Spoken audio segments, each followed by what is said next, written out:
మన ఊహలను కూడా దేవుడు పట్టించుకుంటాడు అనేది సున్నితమైన అంశం.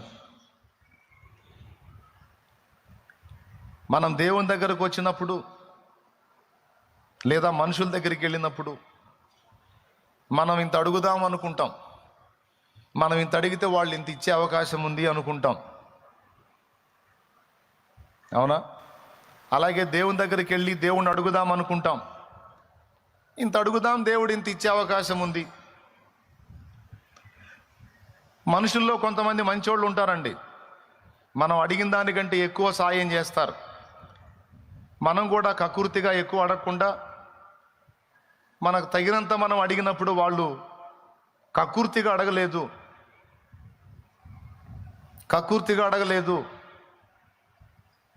స్థితికి తగ్గట్టు అడిగారు, అవసరానికి తగ్గట్టు అడిగారు. పాపం ఇంకొంచెం కలిపిద్దామని కొంతమంది దయగలిగిన మనుషులు ఇస్తారు. అట్లా కొంతమంది మంచి మనుషుల దగ్గరికి మనం వెళ్ళినప్పుడు ముందే అనుకుంటాం, మనకు 500 అవసరమైంది, 500 అడుగుదాం, ఆయన దయగలిగితే 600 ఇస్తాడు అనుకొని వెళ్తాం. ఆ మనిషి కనికరం గలవాడైతే 1000 రూపాయలు ఇస్తాడు.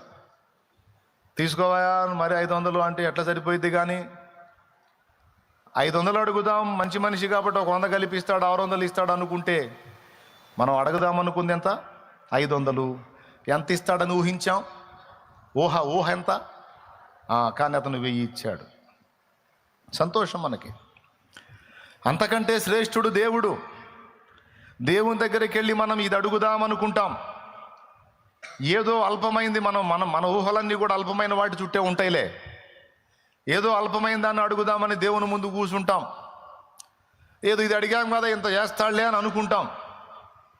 ఉదాహరణకి 500 అడుగుదాం, ఒక 1000 రూపాయలు ఇస్తాడు, ఇవ్వచ్చు ఎందుకంటే ఆయన దేవుడు కాబట్టి అనుకుంటే, నువ్వు అడుగు వాటికంటేను, ఇంత ఇస్తాడని ఊహించే వాటికంటేను అత్యధికముగా అంటే 50,000 ఇవ్వచ్చు, లేదా 5 లక్షలు ఇవ్వచ్చు. మీరు చప్పట్లు ఎందుకు కొట్టారని నాకు తెలుసు. నిజంగా దేవుడు ఆ పని చేస్తే బాగుండు. దేవునికి చాలా బాధల్లో ఉన్నావు, నిజంగా దేవుడు ఆ పని చేస్తే బాగుండు అంటే గుర్తుపెట్టుకోనైనా ఖచ్చితంగా దేవుని మనసు అదే. మనం అడిగే అల్పమైనవి దేవుడు ఇవ్వాలనుకున్న శ్రేష్టమైనవి. మన మతి పోగొడతాడు దేవుడు, తనను నమ్మిన వారిని సిగ్గుపరిచేవాడైతే కాదు. అడుగు వాటి కంటేను, ఊహించే వాటి కంటేను అత్యధికముగా దయచేయగల దేవుడు. ఇంత కార్యమును నేనెన్నడూ అడగలేదు, ఊహించను లేదు. ఇంత కార్యమును నేను అడగలేదు, ఊహించను లేదు. నా బ్రతుకాలం కష్టపడి ఒక 50 ఆత్మల్ని సిలువ చెంతకు చేరిస్తే చాలనుకున్నాను. దేవుడు చిత్తమై వాడుకుంటే ఒక 100, 150, 200 మంది, బతుకంతా కష్టపడి ఒకవేళ చాలా దేవుడు కృప చూపితే ఒక 1000 మంది రక్షణలో నడిస్తే చాలనుకున్నా. 1000 మందిది కూడా ధైర్యం లేదు. కానీ దేవుడు ఎంత కార్యం చేశాడో ఇప్పుడు నేను చెప్పలేను. అర్థమైందా? విమర్శించే నోళ్ళు అన్నీ కలిపి కూడా కొన్నే ఉంటాయి, అవి 10ల సంఖ్యలోనే ఉంటాయి విమర్శించే నోళ్ళు. కానీ ఎంతో ప్రేమించి నా కోసం ప్రార్థించి నన్ను వెంబడించేటువంటి హృదయాలు లక్షల కొలది ఉండేటట్టు చేశాడు, కోట్ల కొలది ఉండేటట్టు చేశాడు దేవుడు. నేను అనుకోలేదు ఈ వాక్యము నా ఎడల దేవుడు అక్షరాలను నెరవేర్చాడు. అడుగు వాటి కంటేను, ఊహించే వాటి కంటేను అత్యధికముగా ఇవ్వగల దేవుడు. నేనేంది ఆస్తులు అడగల, అంతస్తులు అడగల, భోగాలు అడగల, ఆత్మలని అయ్యా అని ఎప్పుడు మోకాళ్ళు వేసిన, దేవా నాకు ఆత్మల నిమ్ము, నశించిపోతున్న ఆత్మలను రక్షించు దేవా, ఆత్మలనివ్వయ్యా అనే ప్రార్థన చేశా. ఆ ప్రార్థన నా దేవునికి ఇంపైనదిగా అనిపించింది. దేవుడు ఆ కార్యం చేశాడు, విస్తారమైన ఆత్మల రక్షణ కార్యం జరిగించాడు. నా ఎడలైతే ఆ కార్యం నేను అనుభవిస్తున్నా. మీకు కూడా చెప్తున్నా, నువ్వు అడిగిన వాటికంటే, ఊహించే వాటికంటే అత్యధికముగా నీకు దాచిపెట్టి ఇయ్యగలడు ఆయన. నువ్వేమి కంగారు పడొద్దు, కృంగిపోవద్దు, ఏదేదో ఆలోచనలు చేయొద్దు. ప్రస్తుతం నీవు అనుభవిస్తున్న ప్రస్తుత పరిస్థితులను చూడొద్దు. దేవుడు నీకు దాచి ఉంచిన శ్రేష్ఠ భవిష్యత్తును దేవుడు చూస్తున్నాడు. నువ్వు కూడా దేవుని కోణంలో చూడటం నేర్చుకో, నెమ్మది కలిగి బతుకుతావు. ప్రస్తుతం నువ్వు ఎదుర్కొంటున్న శ్రమలను, సమస్యలను, బాధలను మాత్రమే చూసావనుకో, అసలు బతకాలనిపించదు, సావాలనిపించింది. స్తోత్రం. ఏమనిపించింది? అసలు బతకాలనిపించదు. చచ్చిపోతే పోయింది. దేవుడా, నా అంతటా నేను చేస్తే నరకానికి పోతాను, నా ప్రాణం నువ్వే తీసుకొని ప్రార్థనలు కూడా చేస్తుంటావు. నువ్వు ప్రస్తుత పరిస్థితులను నీవు లక్ష్య పెట్టొద్దు. దేవుడు నీకు సిద్ధపరిచిన భవిష్యత్తు శుభప్రదమైందని విశ్వసించు. శ్రేష్టంగా నా తండ్రి నిన్ను ఆశీర్వదించి నీ తలనెత్తుతాడు. నువ్వు అడిగింది కొంచెం ఆనాడు నీకు అర్థమైంది. అయ్యయ్యో, నేను అప్పుడు అడిగానండి, నేను మంచి వ్యాపారం దొరికింది, దాన్ని ఆశీర్వదించు ప్రభా అని అడిగా. సేవలోకి రాకముందు నిజంగా దేవుడు ఆమెను అన్నట్టయితే ఇప్పటికీ అక్కడే కూర్చునేవాడిని, దుమ్ములో ధూళ్ళలో. దేవుడు ఆమెను అల్లా, ఒరే నిద్రమోహంవాడా నువ్వు ఆగురా అన్నాడు. దేవునికి స్తోత్రం. ఎక్కడ దొరికేవరా నువ్వు? ఎన్ని జన్మలు ఎత్తినా దొరకని భాగ్యం రా. ఎన్నో జన్మలు లేవలే, ఒకటే జన్మ. దొరకని భాగ్యం నీకు అందేటట్టు నేను చేస్తా. నువ్వు అదెందుకు చేయలేదు, ఇదెందుకు చేయలేదు, అలా ఎందుకు చేయలేదు, ఇలా ఎందుకు చేయలేదు, నేను ఈ ప్రయత్నం చేస్తే నువ్వు ఎందుకు సఫలం చేయలేదని అనొద్దు. నువ్వు నాకు వేరే ప్లాన్ ఉంది, నువ్వు నువ్వు నువ్వు అట్లా ఉండు, నేను చేస్తా కదా అంటాడు ఆయన. నా ప్రణాళిక ఏదో నాకుంది, నువ్వెందుకు టెన్షన్ అవుతున్నావు? నేను ఏదో అనుకుంటే ఏదో అయింది ప్రభా. ఏమైంది? ఏం కాల, నా చేతుల్లో ఉంది. నీ జీవితం నీ చెయ్యి దాటిందా? నా చెయ్యి దాటదు, నా చేతుల్లో ఉంది అని దేవుడు ధైర్యపరుస్తాడు. ఇది వాస్తవమే. ఎంతమంది నమ్ముతున్నారండి? దీనికంటే ముందు నీవు నేను మనం గుర్తించాల్సిన సంగతి ఒకటి ఉంది. అసలు మన హృదయాల్లోని ఊహను దేవుడు పట్టించుకుంటున్నాడా అంటే పట్టించుకుంటున్నాడు అనేది వాక్య సత్యం. మనమే పట్టించుకొని ఊహల్ని దేవుడు ఎట్ట పట్టించుకుంటాడు అంటే పట్టించుకుంటున్నాడు అని గ్రంథం చెప్పింది. అమ్మ బాబోయ్, ఇప్పుడు పిచ్చి పిచ్చి ఊహలు కూడా రానియొద్దు అన్నమాట. ఎందుకంటే రాసుకుంటాడు అక్కడ. మనమేమి తలంచుచున్నామో, మన లోపల ఏం అనుకుంటున్నామో దేవుడు ఎరుగును, దేవుడు వాటిని పట్టించుకొనును. అది దేవుని వాక్యం ఇస్తున్న సాక్ష్యం. ఇది మనందరి హృదయాల్లో ఉంచుకోవలసినటువంటి విషయం. నువ్వు చెడ్డ ఊహలు తీసుకుంటున్నాడు, లేదు దేవుని యందలి విశ్వాసమును బట్టి మంచి తలంపులు, మంచి ఊహలను కలిగి ఉన్నావా, వాటిని కూడా దేవుడు పట్టించుకుంటున్నాడు. రెండింటిని పరిగణలోకి తీసుకుంటున్నాడు దేవుడు. ఇప్పుడు మీకు ఇశ్రాయేలులో జరిగిన ఒక ఉదంతం సాక్ష్యం ఇస్తుంది. ఒకసారి చూడండి. ఐగుప్తు దేశము నుండి ఇశ్రాయేలు ప్రజల్ని దేవుడు బయటికి తీసుకొచ్చినప్పుడు ఏ ఉద్దేశంతో తెచ్చాడు?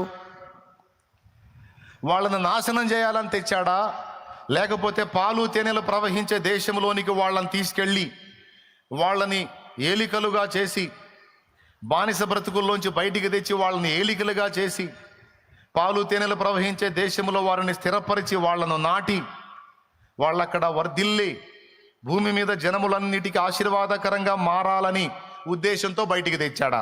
ఏ ఉద్దేశంతో తెచ్చాడు? నాశనం చేయాలని తెచ్చాడా, వాళ్ళని బాగు చేయాలని తెచ్చాడా? ప్రియులారా, మిమ్మల్ని ఈరోజు మీ అందరికీ నేను ఎక్కువసేపు చెప్పనని ముందే చెప్పా. మీ అందరికీ, నాకు, మనందరికీ కూడా ఎప్పుడు దేవుని మనస్సులో అసలు మన గురించి ఏమనుకుంటున్నాడో అనే విషయంలో స్పష్టత ఉండాలి. మనందరి విషయములో, వ్యక్తిగతంగా ఎవరికి వాళ్ళకి అసలు నా విషయంలో దేవుడు ఏమనుకుంటున్నాడు, అసలు నా విషయంలో దేవునికున్న తలంపులేంటి, దేవునికున్న ఊహలేంటి అనేది మనం పరిశీలించుకోవాలి. ఊహలు మనకే కాదు, తలంపులు మనకే కాదు, మనకు కూడా ఊహలు ఉన్నట్టు దేవునికి కూడా మన విషయంలో ఊహలు ఉన్నాయి, తలంపులు ఉన్నాయి, కొన్ని ఆలోచనలు ఉన్నాయి, కొన్ని ప్రణాళికలు ఉన్నాయి. ఏమి నీకైనా ఆయన తలకాయ ఉంది, నీకైనా ఆయన హృదయం ఉంది. దేవునికి కూడా హృదయం ఉంది, దేవునికి కూడా ఆలోచనలు ఉన్నాయి. నీ పిల్లల గురించి నువ్వేమేమి ఊహలు ఊహిస్తావో, ఏమేమి ఆలోచనలు చేస్తావో, వాళ్ళ భవిష్యత్తును గురించి ఎలాంటి తలంపులు నువ్వు కలిగి ఉంటావో, మరి నిన్ను గన్న తండ్రిగా, నన్ను గన్న తండ్రిగా మన దేవునికి మన మీద ఊహలు ఉండవా? తలంపులు ఉండవా? ఉంటాయా? ఉండవా? వాటిని మనం గ్రహించాలి. ఈ ఒక్క మాట మీరు కరెక్ట్గా కానీ తీసుకోగలిగినట్లయితే, నిజంగా ఆ కోణంలో ఆలోచించగలిగినట్లయితే, మీకు అసలు ఇక హృదయంలో ఇబ్బంది, వేదన అనేదే ఉండదు. ఇది మీకు అర్థం కాకపోతే మాత్రం ఆ వేదనలోనే బతుకుతారు.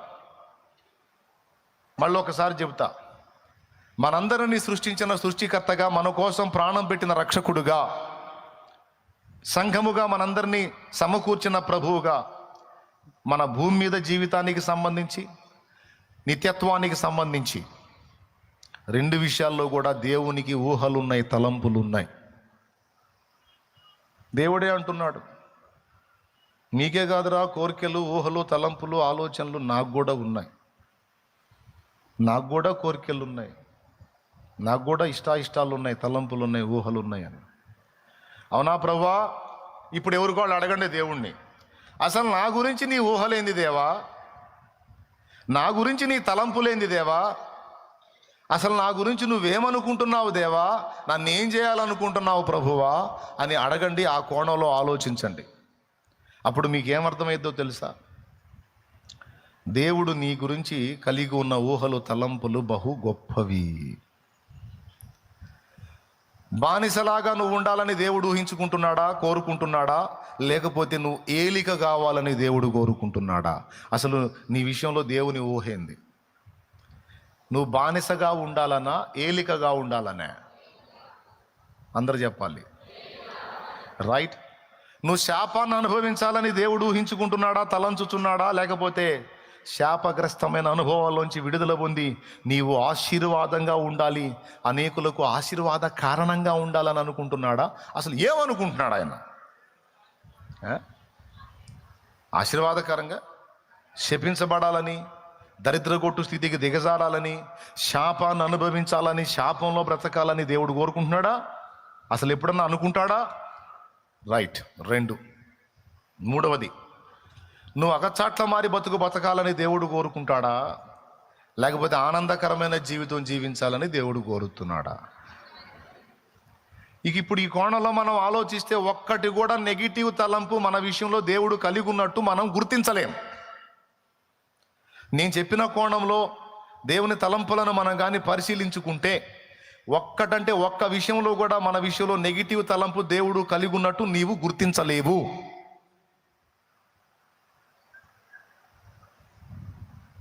మన ఎడల ఆయనకున్న తలంపులన్నీ కూడా గొప్పవి, విస్తారమైనవి, దీవెనకరమైనవి.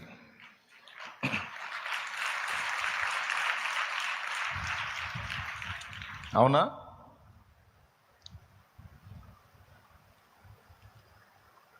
అసలు ఏమనుకుంటున్నావు దేవా నా గురించి అని నువ్వు అడిగితే, దేవుడు ఒక్క మాట కూడా నీకు వ్యతిరేక ఫలితం ఉండాలని నేను కోరుకుంటున్నానని అనడు అని నువ్వు గుర్తిస్తావు.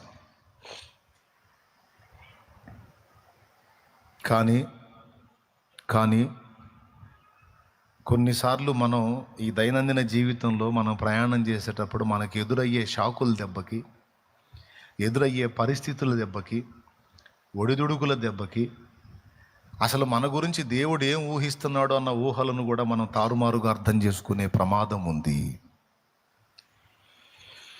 మనం ఎదుర్కొనేటువంటి ప్రతికూల పరిస్థితులను బట్టి దేవుణ్ణి మనం నెగిటివ్ కోణంలో అర్థం చేసుకునే అవకాశం ఉంది. ఆ పని ఇశ్రాయేలీలు చేశారు.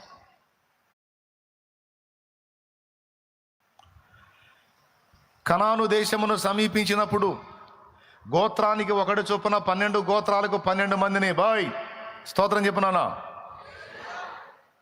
12 గోత్రాలకు 12 మందిని ఎంపిక చేసి, మీరు వెళ్ళి వాగ్దాన దేశం ఎలా ఉందో చూడండి, ఆ దేశపు పండ్లలో కొన్ని తీసుకొని రండి, 40 దినములు సంచరించి మొత్తం సమాచారం తీసుకొని రండి అని ఈ 12 మందిని పంపించారు. 40 రోజులు సంచరించారు. ఆ దేశపు పండ్లు కొన్ని తీసుకున్నారు, వచ్చారు. సంఖ్యాకాండం ఒకసారి తీసుకోండి, చెప్తా. 13వ అధ్యాయము 26వ వచనం నుంచి చదువుతున్నాను, చూడండి.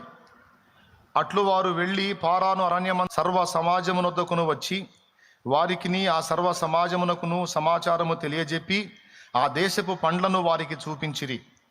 వారు అతనికి తెలియపరచినదేమనగా, నీవు మమ్మను పంపిన దేశమునకు వెళ్ళితిమి, అది పాలు తేనెలు ప్రవహించు దేశమే, దాని పండ్లు ఇవి. అయితే ఆ దేశములో నివసించు జనులు బలవంతులు, వారి పట్టణములు ప్రాకారము గలవి, అవి మిక్కిలి గొప్పవి. మరియు అక్కడ ఆనాకీయులను చూచితిమి. అమాలేకీయులు దక్షిణ దేశములో నివసించుచున్నారు. హిత్తీయులు, యెబూసీయులు, అమోరీయులు కొండ దేశములో నివసించుచున్నారు. కనానీయులు సముద్రమునొద్దను యోర్దాను నదీ ప్రాంతములలో నివసించుచున్నారని చెప్పిరి. కాలేబు మోషే ఎదుట జనులను నిమ్మళపరచి, మనము నిశ్చయముగా వెళ్ళుదము, దాని స్వాధీనపరచుకుందుము, దాన్ని జయించుటకు మనకు శక్తి చాలుననెను.